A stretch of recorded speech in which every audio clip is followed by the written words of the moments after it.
Assalamualaikum warahmatullahi wabarakatuh.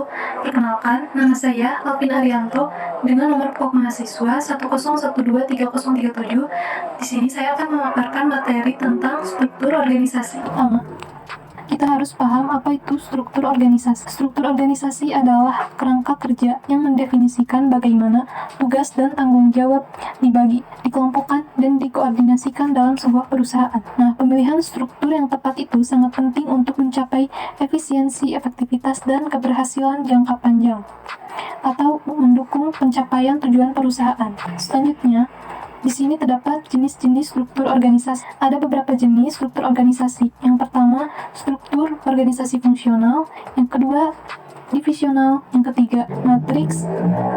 Yang keempat, tim. Dan yang terakhir adalah jaringan. Struktur organisasi fungsional adalah jenis struktur yang paling umum digunakan di mana organisasi dibagi menjadi beberapa departemen berdasarkan fungsi atau tugas tertentu. Contohnya, termasuk Departemen Pemasaran, Keuangan, Produksi, dan Sumber Daya Manusia. Di sini memiliki karakteristik yaitu spesialisasi yang tinggi.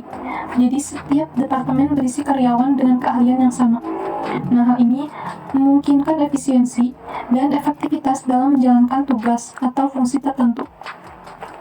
Namun, terdapat kekurangannya yaitu koordinasi antar fungsi yang buruk. Selanjutnya, struktur organisasi divisional. Ini mengelompokkan organisasi berdasarkan produk, layanan, atau wilayah geografis.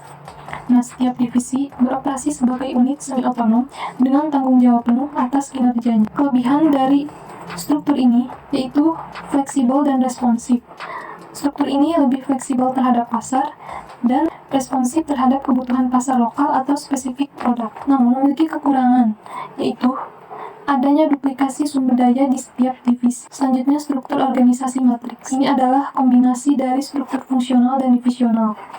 Dalam struktur ini, karyawan memiliki dua atasan, satu dari fungsi dan satu dari proyek produk. Nah, karakteristiknya, karyawan melapor ke dua atasan.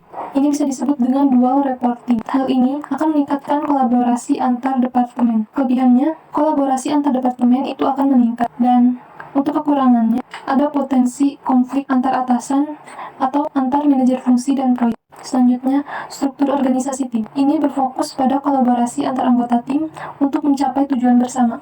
Tim dibentuk untuk menyelesaikan tugas tertentu dan seringkali bersifat sementara. Karakteristiknya itu memiliki tim yang mandiri. Terdiri dari tim yang bekerja mandiri untuk sama-sama menyelesaikan proyek atau mencapai tujuan tertentu. Selanjutnya, memiliki kelebihan motivasi kerja karyawan yang tinggi. Selain itu, mendorong inovasi melalui kerjasama. Kekurangannya yaitu koordinasi antar tim yang sulit. Selanjutnya, di sini ada struktur organisasi jaringan. Adalah model desentralisasi yang menghubungkan berbagai entitas bisnis atau unit kerja otonom. Ini sering melibatkan kemitraan strategis dengan perusahaan lain untuk berbagai sumber daya. Karakteristiknya itu memiliki fleksibilitas yang tinggi. Jadi struktur ini memungkinkan organisasi untuk beradaptasi dengan cepat terhadap perubahan pasar. Namun, kekurangannya yaitu memiliki operasional dengan biaya yang rendah. Nah, selanjutnya, faktor pemilihan struktur. Di sini terdapat 3 macam. Yang pertama yaitu ukuran.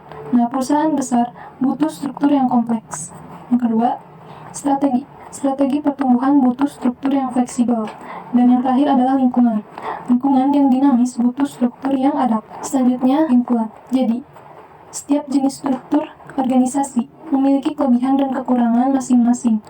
Pemilihan struktur yang tepat bergantung pada tujuan strategis perusahaan, ukuran, serta lingkungan bisnisnya. Dan struktur yang tepat itu akan efektif meningkatkan kinerja. Selain itu, evaluasi penting untuk jangka panjang atau capai tujuan perusahaan. Mungkin cukup sekian yang dapat saya sampaikan. Kurang lebihnya mohon maaf. Semoga presentasi ini bermanfaat bagi kita semua. Wassalamualaikum warahmatullahi wabarakatuh.